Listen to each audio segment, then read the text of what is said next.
ಬಿರು ಬಿಸಿಲಿನಲ್ಲಿ ಆರೋಗ್ಯ ನಿರ್ವಹಣೆ ಈ ಕುರಿತು ಡಾಕ್ಟರ್ ಉಮೇಶ್ ರಮೇಶ್ ದೀಕ್ಷಿತ್ ಅವರೊಂದಿಗೆ ನಡೆಸಿದ ಸಂದರ್ಶನ ಕೇಳುತ್ತೀರಿ. ಸಂದರ್ಶಕರು ಮಂಜುಳಾ ಪುರಾಣಿಕ್. ಆತ್ಮೀಯ ಕೇಳುಗರೆ ನಮಸ್ಕಾರ. ಬೇಸಿಗೆಯ ಬಿರು ಬಿಸಿಲು, ಆ ಬಿಸಿಲಿನ ಝಳದಲ್ಲಿ ಇವತ್ತು ನಾವಿದ್ದೀವಿ. ಈ ಬಿಸಿಲಿನ ಗಾಳಿ ದಿನದಿಂದ ದಿನಕ್ಕೆ ಹೆಚ್ಚಾಗ್ತಾ ಇದೆ. ಯಾಕೆ ಈ ಮಟ್ಟದ ಬಿಸಿಲು ಆಗ್ತಾ ಇದೆ, ಮತ್ತೆ ಈ ಬಿರು ಬಿಸಿಲಿನಲ್ಲಿ ನಮ್ಮ ಜೀವನ ನಿರ್ವಹಣೆ ಯಾವ ರೀತಿಯಲ್ಲಿ ಇರಬೇಕು, ಆರೋಗ್ಯವನ್ನ ಸುಸ್ಥಿತಿಯಲ್ಲಿ ಇಟ್ಕೊಳ್ಬೇಕಾದಾಗ ಬೇಸಿಗೆ ಕಾಲದಲ್ಲಿ ನಾವು ಸೇವಿಸುವ ದ್ರವ ಆಹಾರಗಳು ಎಷ್ಟು ಅಗತ್ಯ, ಮತ್ತೆ ಹೇಗೆ ಸಮಯಕ್ಕೆ ಅನುಸಾರವಾಗಿ ತಗೊಳ್ಬೇಕು, ಈ ಎಲ್ಲ ವಿಷಯಗಳ ಬಗ್ಗೆ ನಾವು ಇವತ್ತು ಚರ್ಚೆಯನ್ನ ಮಾಡೋಣ. ಈ ಚರ್ಚೆಯಲ್ಲಿ ನಮ್ಮ ಜೊತೆಗೆ ಇದ್ದಾರೆ ಧಾರವಾಡದ SDM ವೈದ್ಯಕೀಯ ಆಸ್ಪತ್ರೆಯಲ್ಲಿ ಸಮುದಾಯ ಆರೋಗ್ಯ ವಿಭಾಗದಲ್ಲಿ ಪ್ರಾಧ್ಯಾಪಕರಾಗಿರುವ ಡಾಕ್ಟರ್ ಉಮೇಶ್ ರಮೇಶ್ ದೀಕ್ಷಿತ್ ಅವರು. ನಮಸ್ಕಾರ ಡಾಕ್ಟರ್ ಉಮೇಶ್ ದೀಕ್ಷಿತ್ ಅವರೇ. ನಮಸ್ಕಾರ ಡಾಕ್ಟ್ರೇ, ಬಿಸಿಲು ಬೆವರು ಅನ್ನೋದು ಇವತ್ತು ನಮ್ಮ ಜೀವನದ ಅವಿಭಾಜ್ಯ ಅಂಗ. ಎಲ್ಲಿ ಫ್ಯಾನ್ ಸಿಗ್ತದೋ, ಎಲ್ಲಿ AC ಇದೆಯೋ ಓಡೋಗಿ ಕುತ್ಕೊಳ್ಬೇಕು ಅನ್ನೋ ಒಂದು ತವಕ ಎಲ್ಲರನ್ನೂ ಕಾಡ್ತಾ ಇದೆ.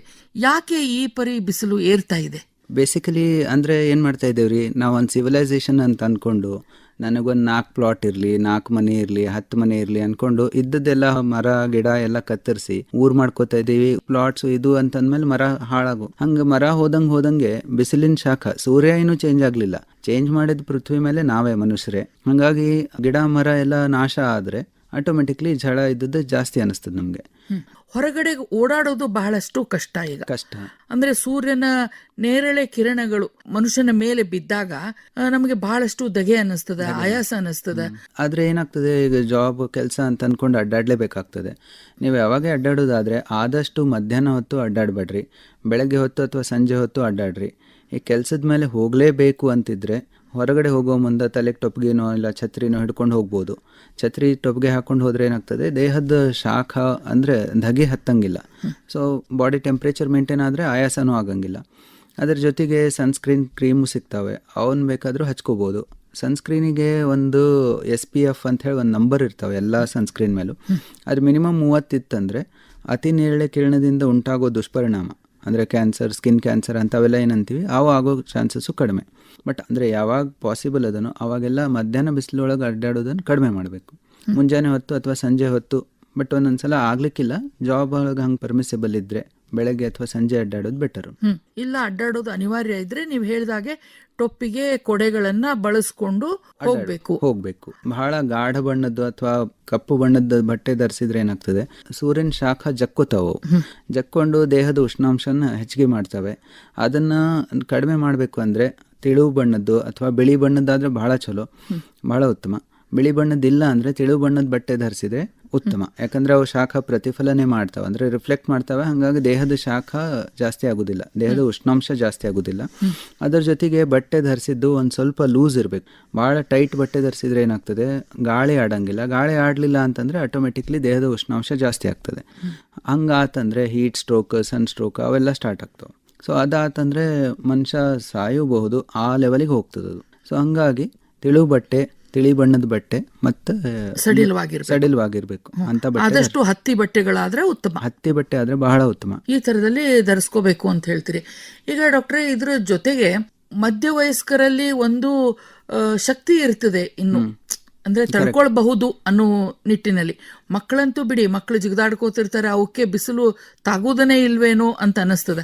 ಆದ್ರೆ ಮನೆಯಲ್ಲಿ ಇರುವಂತಹ ವಯೋವೃದ್ಧರು ಈ ಬಿಸಿಲಿನ ಧಗೆಗೆ ಬಹಳಷ್ಟು ಒದ್ದಾಡ್ತಿರ್ತಾರೆ.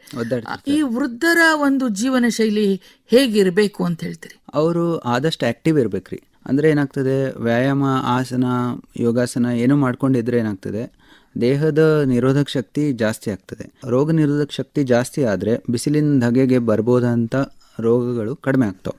ಆಮೇಲೆ ಆಕ್ಟಿವಿಟಿ ಇದ್ರೆ ಏನಾಗ್ತದೆ, ರಕ್ತ ಸಂಚಾರ ಎಲ್ಲ ಕಡೆ ಆಗ್ತದೆ. ಹಾಗಾಗಿ ದೇಹದ ತುಂಬೆಲ್ಲ ರಕ್ತ ಸಂಚಾರ ಸರಿಯಾಗಿದ್ದರೆ ಬೆವರು ಅದೆಲ್ಲ ಸರಿಯಾಗಿ ಬರ್ತಿರ್ತದೆ. ಹಾಗಾಗಿ ದೇಹದ ತಾಪಮಾನ ಕಡಿಮೆ ಆಗ್ತದೆ. ಅದಕ್ಕೆ ಅವರು ಸರಿಯಾಗಿ ಅಡ್ಡಾಡ್ಕೊಂಡಿರ್ಬೇಕು. ಅಂದರೆ ಶಕ್ತಿ ಮೀರಿ ಅಡ್ಡಾಡಬಾರ್ದು, ಎಷ್ಟು ಕೆಪಾಸಿಟಿ ಅದ ಅಷ್ಟರೊಳಗೆ ಅವ್ರು ಅಡ್ಡಾಡ್ಕೊಂಡು ವ್ಯಾಯಾಮ ಮಾಡ್ಕೊಂಡಿದ್ರೆ ಸರಿ ಆಗ್ತದೆ. ಅದ್ರ ಜೊತೆಗೆ ಅವರು ಊಟ, ಆಹಾರ ಎಲ್ಲ ಲಕ್ಷ್ಯ ಕೊಟ್ಟು ತಿನ್ನಬೇಕು. ಜಾಸ್ತಿ ತಿಂದು ಹೆಂಗೂ ಮನೆಗೆ ಇರ್ತೀವಿ ಅಂತ ಹೇಳಿ ಒಮ್ಮೆ ತಿನ್ನಬಾರ್ದು, ಅವಾಗವಾಗ ತಿನ್ಕೋತಾ ಇರಬೇಕು. ಯಾವಾಗಲೂ ನೀರು ಕುಡಿತಾನೆ ಇರಬೇಕು. ವೃದ್ಧರಾದಂಗೆ ಏನಾಗ್ತದೆ, ನೀರಡಿಕೆ ಆಗಿದ್ದು ಒಂದೊಂದ್ಸಲ ಗೊತ್ತಾಗಂಗಿಲ್ಲ. ಯಾಕಂದ್ರೆ ಅವು ನರ್ವ್ ಪ್ರಾಬ್ಲಮ್ಸ್ ಎಲ್ಲ ಆದರೆ ಹಾಗಾಗಿ ಅರ್ಧ ತಾಸಿಗೊಮ್ಮೆ ಅಟ್ಲೀಸ್ಟ್ ಸ್ವಲ್ಪ ಆದರೂ ನೀರು ಕುಡ್ಕೋತಾ ಇರಬೇಕು. ನೀರಡಿಕೆ ಅನಿಸ್ಲಿ ಬಿಡಲಿ, ನೀರು ಕುಡ್ಕೋತಾ ಇದ್ರೆ ಏನಾಗ್ತದೆ, ಹೈಡ್ರೇಷನ್ ಮೇಂಟೈನ್ ಆಗ್ತದೆ, ಬಾಡಿ ನೀರಿನ ಅಂಶ ಮೇಂಟೈನ್ ಆಗ್ತದೆ. ಆಮೇಲೆ ಏನೇ ಪ್ರಾಬ್ಲಮ್ ಅನಿಸಿದ್ರು ವೈದ್ಯರಿಗೆ ಸಂಪರ್ಕ ಮಾಡಬೇಕು. ಅಂದ್ರೆ ವೃದ್ಧರಿಗೆ ಈಗ ತಾವು ಮಾತಾಡ್ತಾ ಹೇಳಿದ್ರಿ, ಅವ್ರಿಗೆ ವಯೋಸಹಜವಾದಂತಹ ತೊಂದರೆಗಳು ಇರೋದ್ರಿಂದ ಮನೆ ಇತರ ಸದಸ್ಯರು ವೇಳೆಗೆ ಸರಿಯಾಗಿ ಇಷ್ಟಿಷ್ಟು ದ್ರವ ಆಹಾರವನ್ನ ಅವ್ರಿಗೆ ಕೊಡ್ತಾ ಇರಬೇಕು. ಅವ್ರಿಗೆ ಲಕ್ಷ್ಯಕ್ಕೆ ಬರದೇ ಇದ್ರು ಇತರ ಸದಸ್ಯರು ಅವ್ರಿಗೆ ಒಂದು ಸಹಾಯವನ್ನ ಮಾಡಬೇಕು ಅಂತ ಹೇಳ್ತೀರಿ. ಈಗ ಡಾಕ್ಟ್ರೆ, ಈ ಬೇಸಿಗೆಯಲ್ಲಿ ನಾವು ನೋಡ್ತೀವಿ ಹಲವಾರು ರೀತಿಯ ಹಣ್ಣು ಹಂಪಲುಗಳು ಇವು ಕೂಡ ನಮಗೆ ಮಾರುಕಟ್ಟೆಯಲ್ಲಿ ಸಿಗ್ತದೆ. ಮತ್ತೆ ಎಲ್ಲಿ ನೋಡಿದಲ್ಲಿ ಮಜ್ಜಿಗೆ, ಪಾನಕ ಇವುಗಳನ್ನು ಕೂಡ ಮಾರಾಟ ಮಾಡ್ತಾ ಇರ್ತಾರೆ. ಈ ಧಗೆ ತಡಿಲಾರ್ದೇನೆ ಜನ ಎಷ್ಟೋ ಸಂದರ್ಭದಲ್ಲಿ ಈ ತೆರೆದಿಟ್ಟ ಹಣ್ಣುಗಳು, ಹೊರಗಡೆ ಮಾರುವಂತ ಮಜ್ಜಿಗೆ, ಪಾನಕ ಇದರ ಮೊರೆ ಕೂಡ ಹೋಗ್ತಾರೆ. ಇದು ಕೂಡ ಆರೋಗ್ಯದ ಮೇಲೆ ದುಷ್ಪರಿಣಾಮ ಬೀರಬಹುದು. ಅಂದ್ರೆ ಹೆಂಗಾಗ್ತದ್ರಿ, ಈಗ ಮಜ್ಜಿಗೆ ಎಲ್ಲ ಮಾಡಿರ್ತಾರೆ, ಅದು ಸುರಕ್ಷಿತ ನೀರು ಅದನ್ನೆಲ್ಲ ತಗೊಂಡ್ ಮಾಡಿದ್ರೆ ಏನು ಪ್ರಾಬ್ಲಮ್ ಇಲ್ಲ, ಎಲ್ಲೇ ಮಜ್ಜಿಗೆ ಇದ್ರು ಹಂಗೆ. ಸೊ ಹೊರಗಡೆ ಇದ್ದಾಗ ಏನಾಗ್ತದೆ, ಅವ್ರಿಗೂ ನೀರು ಅಷ್ಟು ತಗೊಂಡು ಬಂದು ನೀರಿನ ಸುರಕ್ಷತೆ ಅದನ್ನೆಲ್ಲ ಕನ್ಫರ್ಮ್ ಮಾಡ್ಕೊಳ್ಳೋದು ಸ್ವಲ್ಪ ಡಿಫಿಕಲ್ಟ್. ಹಂಗಾಗಿ ಅವ್ರು ಯಾವ್ದು ಸಿಗ್ತದ ನೀರು ಹಾಕಿದ್ರೆ ಆವಾಗೆಲ್ಲ ರೋಗ ಎಲ್ಲ ಸ್ಟಾರ್ಟ್ ಆಗ್ತಾವೆ. ಹಾಗಾಗಿ ನೀವು ಎಲ್ಲೇ ಮಜ್ಜಿಗೆ ಕುಡಿತೀರಿ ಅಥವಾ ಏನೋ ತಿಂತೀರಿ ಅಂದರೆ ಆ ಹೋಟೆಲು ಅಥವಾ ಏನೋ ಪ್ಲೇಸದ್ದು ಅಲ್ಲಿ ನೀರು ಸುರಕ್ಷಿತ ಇರಬಹುದು, ಅಥವಾ ಊಟ ಏನು ತಿಂತೀರಿ ಅದು ಸುರಕ್ಷಿತ ಇರಬಹುದು ಅಂತ ಅನ್ಸಿದ್ರೆ ತಿನ್ರಿ.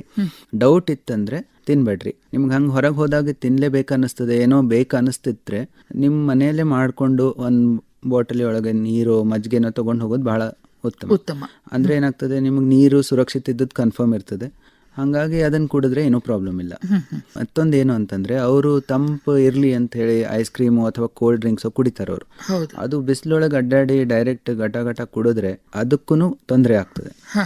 ಸೊ ಹಾಗಾಗಿ ತಂಪು ಕುಡಿಬಾರ್ದು. ನಾರ್ಮಲ್ ಟೆಂಪ್ರೇಚರ್ ಇದ್ದದ್ದನ್ನೇ ಒಮ್ಮೆ ಕುಡಿಬಾರ್ದು. ಅದನ್ನು ಬಾಯೊಳಗೆ ಹಾಕ್ಕೊಂಡು ಸ್ವಲ್ಪ ಈ ಕಡೆ ಆ ಕಡೆ ಮಾಡಿ ಕುಡಿದ್ರೆ ಏನಾಗ್ತದೆ, ದೇಹಕ್ಕೂ ಒಂಥರ ನೀವು ಅರಿವು ಮೂಡಿಸ್ತೀರಿ, ಅಂದರೆ ನೀರು ಕುಡಿತಾ ಇದ್ದೀವಿ ಅಂತ. ಸಡನ್ ಆಗಿ ಹಂಗೆ ಕುಡಿದ್ರೆ ಈಗ ಹೊಟ್ಟೆಗೂ ಒಂಥರ ಸರ್ಪ್ರೈಸ್ ಕೊಟ್ಟಂಗೆ, ಹಂಗೆ ಮಾಡಬಾರ್ದು. ಈಗ ಬೇಸಿಗೆಯಲ್ಲಿ ಸಾಮಾನ್ಯವಾಗಿ ಮಕ್ಕಳಿಗೆ ಶಾಲೆ ರಜೆ ಇರ್ತದೆ, ಮಕ್ಕಳು ಹೊರಗಡೆ ಆಟ ಆಡಿ ಬರ್ತಾರೆ. ಒಳಗಡೆ ಬರ್ತಿದ್ದಂಗೆ ಫ್ರಿಡ್ಜ್ ಬಾಗಿಲ ತೆಗೆದಿದ್ದೇ ನೀರು, ಕೋಲ್ಡ್ ಡ್ರಿಂಕ್ಸು ಕುಡಿಯೋದು ಬಹಳ ಸಾಮಾನ್ಯ. ಸಾಧಾರಣ ಎಲ್ಲರ ಮನೆಯಲ್ಲಿ ಹಿರಿಯರು ಹೇಳ್ತಿರ್ತಾರೆ, ಹಂಗೆ ಕುಡಿಬೇಡ್ರಿ, ಏನಾದರೂ ಒಂಚೂರು ಕೂತ್ಕೊಂಡು ತಾಳ್ಮೆಯಿಂದ ಕುಡೀರಿ ಅಂತ. ಆದಾಗೂ ಮಕ್ಕಳು ಕೇಳುವುದಿಲ್ಲ. ಈ ತಂಪು ಪಾನೀಯ ಫ್ರಿಜ್ಜಿನಲ್ಲಿ ಇಟ್ಟಂಥದ್ದು ಇದು ಕೂಡ ನಮ್ಮ ಆರೋಗ್ಯಕ್ಕೆ ಮಾರಕ ಅಂದ್ರೆ ಹೆಂಗಾಗ್ತದ್ರಿ, ಹೊರಗೆ ನಾವು ದೇಹದ ಉಷ್ಣಾಂಶ ಜಾಸ್ತಿ ಆಗ್ತದೆ. ಇದು ಒಳಗೆ ಬಂದು ನಾವು ತಂಪು ಪಾನೀಯ ಕುಡಿದ್ರೆ ಆ ಟೆಂಪ್ರೇಚರ್ ಡಿಫ್ರೆನ್ಸ್ ಏನಿರ್ತದಲ್ಲ, ಆ ಬಾಡಿ ಸಡನ್ ಆಗಿ ಅಡ್ಜಸ್ಟ್ ಆಗೋದಿಲ್ಲ. ಮೊದಲೆಲ್ಲ ಏನು ಮಾಡ್ತಿದ್ರು, ಮನೆಗೆ ಯಾರೇ ಬಂದ್ರೂ ಜಗಲಿ ಮೇಲೆ ಅಥವಾ ಯಾರೋ ಹಾದಿ ಹೋಗ್ರಿಗೂ ನೀರು ಕೊಡಬೇಕಾದ್ರೆ ಒಂದಿಷ್ಟು ಬೆಲ್ಲ ಕೊಡ್ತಿದ್ರು. ಆ ಬೆಲ್ಲ ತಿನ್ನೋ ತನಕ ಅದು ಬಾಡಿ ಅಡ್ಜಸ್ಟ್ ಆಗ್ತಿತ್ತು ಆ ಟೆಂಪ್ರೇಚರ್ಗೆ. ಬೆಲ್ಲದ್ದೇನು ವಿಶೇಷ ಪ್ರಭಾವ ಇರಲಿಲ್ಲ ಅಂದ್ರೂ, ಅಂದರೆ ಬಿಸಿಲಿಗೆ ಆ ಬೆಲ್ಲ ತಿನ್ನೋ ತನಕ ಬಾಡಿ ಒಂದು ಸ್ವಲ್ಪ ತಂಪು ಪ್ರದೇಶಕ್ಕೆ ಅಡ್ಜಸ್ಟ್ ಆಗ್ತಿತ್ತು. ಆಮೇಲೆ ನೀರು ಕುಡಿತಿದ್ರು, ಸರಿ ಆಗ್ತಿತ್ತು. ಈಗೇನು ಮಾಡ್ತಾರೆ, ಬಂದು ಡೈರೆಕ್ಟಾಗಿ ಹಂಗೆ ತಂಪು ಕುಡಿದ್ರೆ ಆ ಟೆಂಪ್ರೇಚರ್ ಡಿಫ್ರೆನ್ಸಿಗೆ ಬಾಡಿ ಅಡ್ಜಸ್ಟ್ ಆಗೋದಿಲ್ಲ, ಅದು ಟೈಮ್ ತಗೋತದೆ. ಅದು ಆ ಟೆಂಪ್ರೇಚರ್ ಡಿಫ್ರೆನ್ಸ್ ಎಷ್ಟು ಜಾಸ್ತಿ ಆಗ್ತದೆ ಅಷ್ಟು ತೊಂದರೆ ಆಗ್ತದೆ. ಹಾಗಾಗಿ ಡೈರೆಕ್ಟ್ ಆಗಿ ಫ್ರಿಜ್ಜಿನ ನೀರನ್ನ ಕುಡಿಬಾರದು. ಉಳಿದ ನೀರಿಗೆ ಅದನ್ನ ಬೆರೆಸ್ಕೊಂಡು ಬೇಕಾದ್ರೆ ಕುಡಿಬಹುದು. ಈಗ ಡಾಕ್ಟರ್ ಉಮೇಶ್ ಅವರೇ, ಈ ಬೇಸಿಗೆ ಅಂದ ತಕ್ಷಣ ಹಲವಾರು ಕಾಯಿಲೆಗಳು ಕೂಡ ಜನರನ್ನ ಕಾಡ್ತವೆ. ಆಮೇಲೆ ಈ ಜಾತ್ರೆ, ಉತ್ಸವ, ಮದುವೆ, ಮುಂಜಿ ಇದು ಕೂಡ ಜಾಸ್ತಿನೇ ಇರ್ತದೆ ನಮ್ಮ ಸಮಾಜದಲ್ಲಿ. ಈ ಒಂದು ಸಾಮಾನ್ಯವಾಗಿ ಕಂಡು ಬರುವಂತಹ ಕಾಯಿಲೆಗಳು ಯಾವ್ಯಾವುದು? ನೀರು ಕಡಿಮೆ ಆದದ್ದಕ್ಕೆ, ಅಂದ್ರೆ ಹೈಜೀನ್ ಇರಂಗಿಲ್ಲ. ಹೈಜೀನ್ ಕಡಿಮೆ ಆಗ್ತದೆ ಅಂತ ಹೇಳಿ ನೀರಿಂದ ಬರೋ ರೋಗ ಎಲ್ಲ ಜಾಸ್ತಿ ಆಗ್ತವೆ. ಅಂದರೆ ಡಯರಿಯಾ, ಡಿಸೆಂಟ್ರಿ, ಆಮೇಲೆ ಬೇಸಿಗೆ ಶಾಖಕ್ಕೆ ಹೀಟ್ ಸ್ಟ್ರೋಕ್ ಆಗ್ಬೋದು ಅಥವಾ ಸನ್ ಸ್ಟ್ರೋಕ್ ಆಗ್ಬೋದು. ದೇಹದ ಬಾಡಿ ಟೆಂಪ್ರೇಚರ್ ಜಾಸ್ತಿ ಆಗ್ತದೆ, ಜ್ವರ ಬರ್ಬೋದು, ವೈರಲ್ ಫೀವರ್ ಹಾಗೆಲ್ಲ ಬರ್ಬೋದು. ಆಮೇಲೆ ಇವು ನೀರು ಕಡಿಮೆ ಆದಂಗೆ ಸೊಳ್ಳೆನೂ ಉತ್ಪತ್ತಿ ಆಗೋ ಚಾನ್ಸಸ್ ಜಾಸ್ತಿ. ಹಾಗಾಗಿ ಅವು ಡೆಂಗು, ಮಲೇರಿಯಾ ಸ್ಟಾರ್ಟ್ ಆಗ್ತವೆ. ಅವು ಫುಲ್ ಫ್ಲೆಜ್ ಆಗಿ ಬರೋದೆಲ್ಲ ಮಳೆಗಾಲಕ್ಕೆ, ಬಟ್ ಈ ಕಡೆನೂ ಸ್ಟಾರ್ಟ್ ಆಗ್ತವೆ. ಹಾಗಾಗಿ ನಾವು ಹೈಜೀನ್ ಮೇಂಟೈನ್ ಮಾಡ್ಕೊಳ್ಳೋ ಅಷ್ಟು ನೀರು ಇಟ್ಕೋಬೇಕು. ಎಲ್ಲೇ ಹೊರಗಡೆಯಿಂದ ಬರಲಿ ಅಥವಾ ಮನೆಯಲ್ಲಿ ಊಟ ಮಾಡಬೇಕಾದ್ರೆ, ಅಡುಗೆ ಮಾಡಬೇಕಾದ್ರೆ ಅದಕ್ಕಿಂತ ಮೊದಲು ಕೈ ತೊಳಿಬೇಕು. ಮೊದಲೆಲ್ಲ ಅಂತಿದ್ರು ಹಿಂಗೆ ಹೊರಗಿಂದ ಬಂದು ತಿಂತಿರ್ಲಿಲ್ಲ, ಅದನ್ನೆಲ್ಲ ಚಪ್ಪಲಿ ಅಲ್ಲಿ ಬಿಟ್ಟು ಬರಬೇಕು, ಕೈ ಕಾಲು ತೊಳ್ಕೊಂಡೇ ಬರಬೇಕು, ಮನೆ ಹೊರಗಡೆನೆ ಒಂದು ಬಕೆಟ್ ನೀರು ಇಟ್ಟೇ ಬಿಟ್ಟಿರ್ತಿದ್ರು. ಅದನ್ನೆಲ್ಲ ನಾವು ಮೂಢನಂಬಿಕೆ ಹಂಗೆ ಹಿಂಗೆ ಅನ್ಕೊಂಡು ಎಲ್ಲ ಪದ್ಧತಿನ ಬಿಟ್ಕೊಂಡು ಹೋಗಿವಿ. ಅವೆಲ್ಲ ಅನುಭವದ ಮಾತಿದ್ದು. ಅದ್ರ ಹಿಂದಿನ ಸೈಂಟಿಫಿಕ್ ರೀಸನ್ ಗೊತ್ತಿರ್ಲಿಲ್ಲ ಅಂದ್ರೂ ದೇಹ ಮತ್ತು ಆರೋಗ್ಯ ಮೇಂಟೈನ್ ಮಾಡ್ತಿದ್ದು. ಸೊ ಅವನ್ನೆಲ್ಲ ನೀವು ಮಾಡ್ಕೊಂಡು ಹೋದ್ರೆ ಹೈಜೀನ್ ಮೇಂಟೈನ್ ಮಾಡ್ಕೊಂಡು ಹೋದ್ರೆ ತೊಂದರೆ ಇಲ್ಲ. ಇಲ್ಲ ಅಂದ್ರೆ ರೋಗ ಅದು ಬರ್ತವೆ. ಈಗ ನಾವು ಮನೆಯ ಒಳಗಡೆಗೆ ಮಾತ್ರ ಅಲ್ಲ, ಮನೆಯ ಸುತ್ತಲೂ ಕೂಡ ಸ್ವಚ್ಛತೆಯನ್ನ ಕಾಪಾಡಿಕೊಳ್ಬೇಕು. ಅದರ ಜೊತೆಗೆ ಶುದ್ಧವಾದ ನೀರಿನತ್ತ ಹೆಚ್ಚು ಗಮನವನ್ನ ಕೊಡಬೇಕು. ಮತ್ತೆ ಶುದ್ಧವಾದ ಆಹಾರ ಸೇವನೆ, ಅದರಲ್ಲೂ ದ್ರವ ಆಹಾರವನ್ನ ಹೆಚ್ಚಿನ ಪ್ರಮಾಣದಲ್ಲಿ ತಗೊಂಡು ನಮ್ಮ ದೇಹದಲ್ಲಿ ನೀರಿನ ಅಂಶವನ್ನ ಕಾಪಾಡಿಕೊಳ್ಬೇಕು ಅಂತ ಹೇಳ್ತೀರಿ. ಮತ್ತೆ ಮುಖ್ಯವಾಗಿ ಬಿಸಿಲಿನಲ್ಲಿ 12 ಗಂಟೆಯಿಂದ 3 ಗಂಟೆ ಆ ಸಮಯದಲ್ಲಿ ಹೆಚ್ಚು ಓಡಾಡದೇ ಇರೋದು ಸೇಫ್. ಈ ಬೇಸಿಗೆ ಅಂದ ತಕ್ಷಣ ಅಲ್ಲಲ್ಲಿ ಪ್ರಯಾಣ ಇದನ್ನ ಮಾಡ್ತಾನೆ ಇರ್ತಾರೆ. ಅಂತವ್ರಿಗೆ ಬೇಸಿಗೆಯಲ್ಲಿ ತಮ್ಮ ಆರೋಗ್ಯವನ್ನ ಹೇಗೆ ಸುಸ್ಥಿತಿಯಲ್ಲಿ ಇಟ್ಕೊಳ್ಬೇಕು ಅಂತ ಒಂದೆರಡು ಕಿವಿ ಮಾತನ್ನ ಹೇಳ್ತೀರಾ? ಆದಷ್ಟು ಬಿಸಿಲಿರೋ ಪ್ರದೇಶಕ್ಕೆ ಪ್ರಯಾಣ ಮಾಡಬೇಡ್ರಿ. ತಂಪಿರೋ ಪ್ರದೇಶಕ್ಕೆ ಹೋದ್ರೆ ಅಡ್ಡಿ ಇಲ್ಲ. ಸೊ ಹಂಗಾಗಿ ನೀವು ಯಾವ ಊರಿಗೆ ಹೋಗ್ಬೇಕಂತ ಅನ್ಕೋತೀರಿ, ಅಲ್ಲಿ ಹವಾಮಾನ ವಿಪರೀತತೆ ಅದನ್ನೆಲ್ಲ ತಿಳ್ಕೊಂಡು ಅಲ್ಲಿಗೆ ಏನ್ ಬೇಕು ಏನ್ ಬೇಡ ಅದನ್ನೆಲ್ಲ ನೀವು ರೆಡಿ ಮಾಡ್ಕೊಂಡು ಪ್ರಯಾಣ ಮಾಡ್ರಿ. ಪ್ರಯಾಸ ಆಗಬಾರದು ಅಂತ ಹೇಳ್ತೀರಿ. ಹೌದು. ಧನ್ಯವಾದಗಳು ಡಾಕ್ಟರ್ ಉಮೇಶ್ ಅವರೇ. ಸಾಕಷ್ಟು ಉಪಯುಕ್ತ ಮಾಹಿತಿಯನ್ನ ನಮ್ಮ ಕೇಳುಗರು ಬೇಸಿಗೆಯಲ್ಲಿ ಹೇಗೆ ಜೀವನವನ್ನ ಮೈಗೂಡಿಸಿಕೊಳ್ಬೇಕು ಅನ್ನೋ ನಿಟ್ಟಿನಲ್ಲಿ ಮಾಹಿತಿಯನ್ನ ಮಾಡಿಕೊಟ್ಟಿದ್ದೀರಿ. ಧನ್ಯವಾದಗಳು. ನಮಸ್ಕಾರ. ನಮಸ್ಕಾರ.